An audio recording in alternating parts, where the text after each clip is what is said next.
주님께서 여러분과 함께 또한 사제의 영과 함께 요한이 전한 거룩한 복음입니다. 주님 영광 받으소서. 그때에 예수님께서 유다인들에게 말씀하셨다.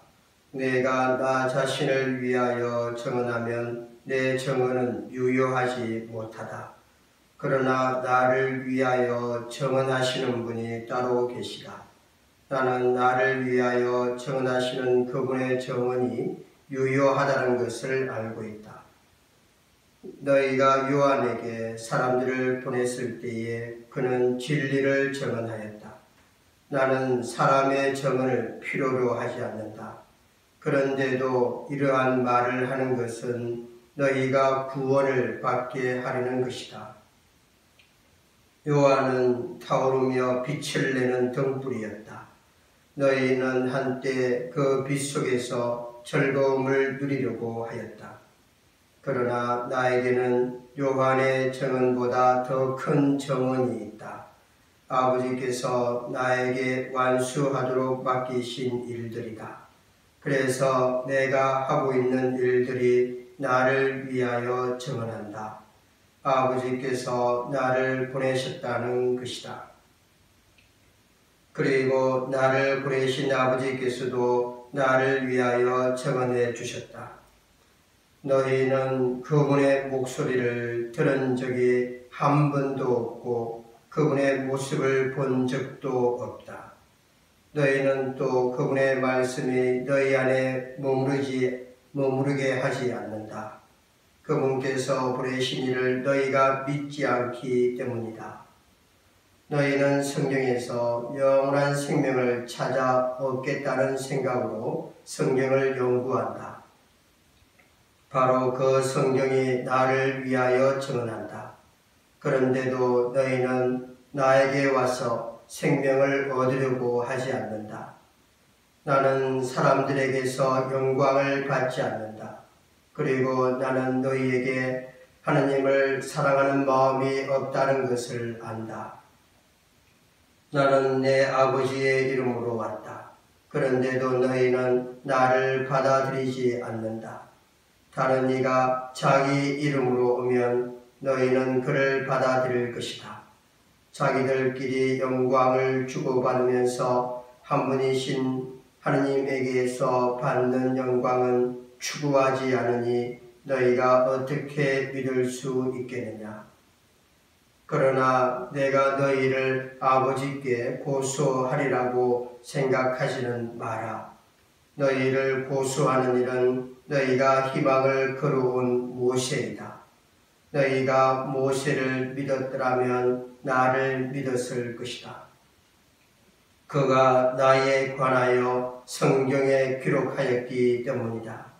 그런데 너희가 그의 글을 믿지 않는다면 나의 말을 어떻게 믿겠느냐.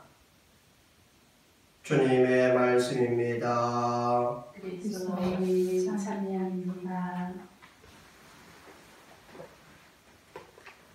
오늘 미사 복음에서 예수님께서 이르신 너희는 그분의 목소리를 들은 적이 한 번도 없고 그분의 모습을 본 적도 없다라는 구절을 들으면 요한복음 1장 18절이 떠오릅니다. 아무도 하느님을 본 적이 없다. 아버지와 가장 가까우신 외아드님, 하느님이신 그분께서 알려주셨다. 그리고 요한복음 3장 16절도 떠오릅니다. 하느님께서는 세상을 너무나 사랑하신 나머지 외아들을 내주시어 그를 믿는 사람은 누구나 멸망하지 않고 영원한 생명을 얻게 하셨다. 사실 우리는 예수님을 통해 비로소 하느님을 알게 되었고 예수님의 삶과 죽음을 통해 비로소 우리에 대한 하느님의 사랑을 깨닫게 되었습니다. 그리고 우리는 요한일서 4장 10절 이하의 말씀처럼 다음과 같은 결론에 이르게 됩니다. 우리가 하느님을 사랑한 것이 아니라 그분께서 우리를 사랑하시어 당신의 아드님을 우리 죄를 위한 속죄 제물로 보내주신 것입니다. 하느님께서 우리에게 베푸시는 사랑을 우리는 알게 되었고 또 믿게 되었습니다. 우리가 서로 사랑하면 하느님께서 우리 안에 머무르시고 그분 사랑이 우리에게서 완성됩니다.